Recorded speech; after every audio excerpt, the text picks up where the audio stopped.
মাছটা আমি ফ্রিজ থেকে নামিয়ে অনেকক্ষণ যাবত ভিজিয়ে রাখছিলাম, তো এসে দেখলাম যেটা ছুটে গেছে। তো আর এই মাছগুলো কাটা না, কালকে অনেক রাত করে আপনাদের ভাই মাছগুলো নিয়ে আসছিল, যার জন্য আর কি আমি আর কাটি নেই, এটা ফ্রিজেই রেখে দিছিলাম। তো এখন কেটে নেব। আর মাছটা ভিজিয়ে রেখে আমি করলার আলুগুলো কেটে নিছি, করলা দিয়ে আলু ভাজি করব। তার জন্য করলা ভাজিটা আমার মেয়ে একদমই পছন্দ করে না, তো করলা ভাজিটা আমার জন্য আর আপনাদের ভাইয়ের জন্য করতেছি। আর আপনাদের ভাই আর আমি করলা ভাজিটা খুবই পছন্দ করি। তো এখানে কিন্তু আমি ভাজিটা বসিয়ে দিছি, কড়াইটা গরম হওয়ার পরে একটু লবণ দিয়ে দিলাম, লবণ দিয়ে আমি ভাজিগুলো দিয়ে দিছি। এখনই পেঁয়াজ দিব না, পেঁয়াজটা একটু পরে দিব। হালকা করলাটা নরম হয়ে আসার পরে দিলে খেতে বেশি মজা লাগে আর তিতা তিতা ভাবটাও কম লাগে। যাই হোক, ওদিকে ভাজিটা বসিয়ে দিছি আর এখন আমি পাবদা মাছগুলো কেটে নিব। আর এই মাছটা তো কাটা ছাড়াই আনছে আপনাদের ভাইয়া বললাম, এখন এই মাছগুলো আমি কেটে নেব। আসসালামু আলাইকুম, সবাই কেমন আছেন? আশা করি সবাই অনেক ভালো আছেন, আল্লাহর রহমতে আমরা অনেক ভালো আছি। তো এদিকে ভাজিটা একটু নরম হয়ে আসার পরে কিন্তু আমি এখানে পেঁয়াজ মরিচগুলো দিয়ে দিলাম। তো পেঁয়াজ মরিচগুলো দিয়ে আমি একটু ভালোভাবে আবার নেড়ে চেড়ে নিতেছি। করলা ভাজিতে আমরা তেমন একটা হলুদ খাই না, তো সাদা সাদাটাই বেশি পছন্দ করি, তো আমি এখানে অল্প পরিমাণে হলুদ দিয়ে নিছি। যাই হোক, ওদিকে কিন্তু আমি তরকারির জন্য সবকিছু কেটে রেডি করে নিলাম। আর আজকে পাবদা মাছটা আমি টমেটো দিয়ে রান্না করবো। আর এইগুলো দেখেন আমাদের গাছের টমেটো, তো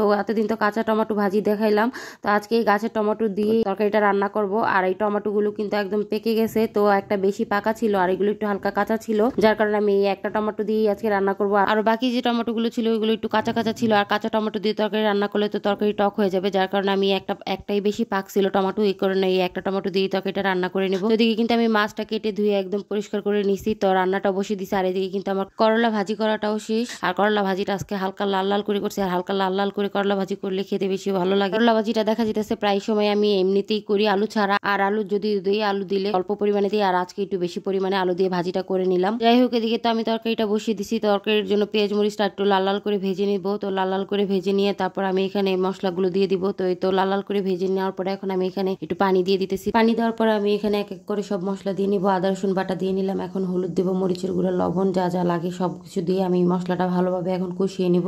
আর এইদিকে কি হয়েছে, আমি একটু চুলাটা বাড়াইছিলাম তাড়াহুড়া করে, তো তাড়াহুড়ার কারণে কিন্তু দেখেন আমার সাইড দিয়ে কড়াইটা পুড়ে গেছে। তবে মশলাটা কিন্তু পুড়ে নাই, সাইড দিয়ে একটু কড়াইটাই পুড়ছে। আর এই কড়াইগুলো যেহেতু একটু পাতলা, চুলার একটু হালকা বাড়ানো থাকলে কিন্তু দেখা যেতেছে এরকম কালচে কালার হয়ে যায়। তো যাই হোক, এদিকে কিন্তু আমি মশলাটা কষিয়ে নিয়ে টমেটোটা দিয়ে দিছি। আর টমেটোটা যখন একদম গলে গেছিল তারপর আমি মাছগুলো দিয়ে দিলাম। আর মাছটা দেওয়ার পরে একটু আস্তে করেই লাড়তে হবে, জোরে নাড়ানাড়ি করলে মাছগুলো ভেঙে যেতে পারে, কারণ এই মাছটা কিন্তু অনেক নরম থাকে। তো যাই হোক, আমি মাছটাকে একটু নেড়েচেড়ে মিশিয়ে দিয়ে মশলার সাথে ভালোভাবে একটু কষিয়ে নেবো। কষিয়ে তারপর আমি এখানে কিন্তু পরিমাণ মতো ঝোল দিয়ে দিছি। আর পাবদা মাছ যেহেতু অনেক নরম থাকে, তো ওই পর্যায়ে কিন্তু বেশি লাড়ালাড়ি করা যাবে না। আর এখানে দেখেন মাছ থেকে কিন্তু কি পরিমাণে তেল উঠছে, আর পাবদা মাছ থেকে কিন্তু একটু তেল ছাড়ে। তরকারিটা কিন্তু আমার হয়ে আসছে, তো আমি এখন একটু জিরার গুঁড়ি দিয়ে নিলাম। আর এইভাবে জিরার গুঁড়ি দিলে কিন্তু আমার কাছে খেতে খুবই ভালো লাগে। তো এই তো আমার তরকারি কিন্তু হয়ে গেছে, তো তরকারিটা চুলা বন্ধ করে কিন্তু আমি ঢেকে রাখছিলাম। তো যাই হোক, আজকের ভিডিও এখানেই শেষ করতেছি। সবাই ভালো থাকবেন, আর আমার ভিডিওটি কেমন লাগলো অবশ্যই কমেন্ট করে জানাবেন। তো দেখা হবে পরবর্তী ভিডিওতে। আল্লাহ হাফেজ।